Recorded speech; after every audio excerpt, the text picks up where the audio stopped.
उत्तर प्रदेश की सियासत में आज फिर एक बड़ा मोड़ आया। वो मायावती जो अब तक बीजेपी पर निशाना साधती थीं, आज उसी बीजेपी सरकार की तारीफ करती नजर आई। काशीराम की पुण्यतिथि पर लखनऊ में जुटी विशाल भीड़ के बीच मायावती ने एक तरफ योगी सरकार को सराहा तो दूसरी तरफ सपा और अखिलेश यादव पर खुलकर हमला बोला। क्या ये 2027 की तैयारी है या फिर यूपी की राजनीति का कोई नया समीकरण बन रहा है? आइए पूरी रिपोर्ट में समझते हैं मायावती का ये नया सियासी संदेश क्या। लखनऊ का अंबेडकर मैदान, हजारों झंडे, नीले पोस्टर और भीड़ में गूंजता एक ही नारा, जय भीम जय भारत। बसपा सुप्रीमो मायावती मंच पर पहुंची और जैसे ही माइक संभाला उनके शब्दों ने सियासी हलचल मचा दी।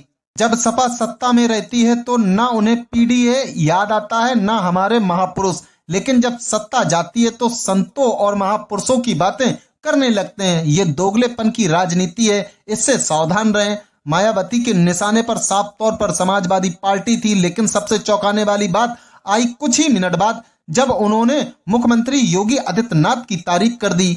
योगी सरकार ने काशीराम स्मारक स्थल से जुड़े टिकटों की रकम को दबाकर नहीं रखा, जबकि पिछली सपा सरकार ने ऐसा ही किया था। जी हां, मायावती ने सीधे सीधे कहा कि योगी सरकार ने बसपा संस्थापक काशीराम को सम्मान दिया और फिर इसी मंच से उन्होंने साफ कर दिया कि वो 2027 का चुनाव अकेले लड़ेंगी। मायावती के इस बयान के बाद विपक्ष का सियासी तापमान अचानक बढ़ गया। सबसे पहले प्रतिक्रिया आई समाजवादी पार्टी के अध्यक्ष अखिलेश यादव की ओर से। अखिलेश यादव ने अपने ट्वीट पर लिखा, क्योंकि उनकी अंदरूनी साठगांठ है जारी, इसलिए वो है जुल्म करने वालों के आभारी। अखिलेश का ये ट्वीट साफ इशारा कर रहा था कि सपा मायावती को बीजेपी की बी टीम मानती है, वहीं कांग्रेस भी पीछे नहीं रही।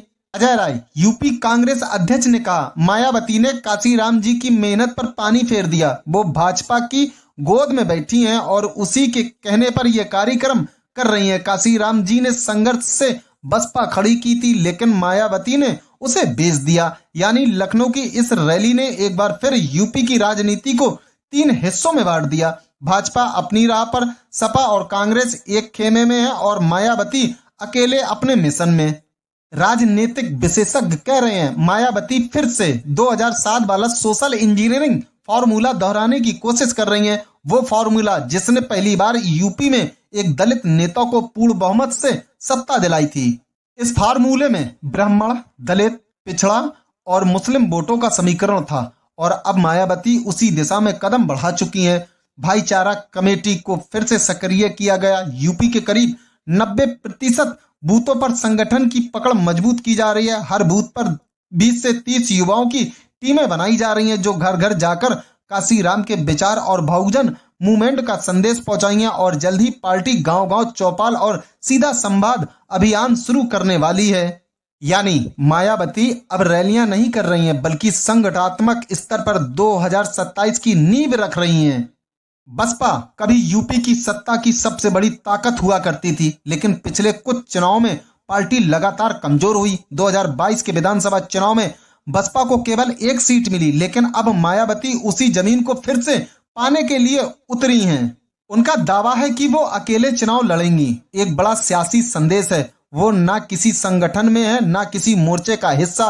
उनकी राजनीतिक अब स्वतंत्र बहुजन मिशन के रूप में पेश की जा रही है और शायद इसीलिए उन्होंने आजम खान से मुलाकात की खबरों को भी सिरे से खारिज कर दिया। मायावती ने कहा, मैं छिप कर नहीं मिलती, जब भी मिलती हूं तो खुले में मिलती हूं।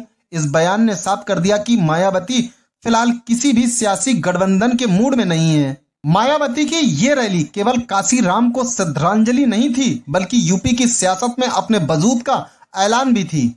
सपा और कांग्रेस दोनों मायावती पर बीजेपी के साथ छिपे तालमेल का आरोप लगाती हैं, लेकिन मायावती के समर्थक कहते हैं बसपा किसी की भी टीम नहीं बल्कि असली विकल्प है और यही वजह है कि मायावती की इस रैली के बाद यूपी के सियासी गलियारियों में चर्चा तेज है। क्या ये रैली बसपा की वापसी का संकेत है या फिर विपक्ष की एकता के लिए नई चुनौती?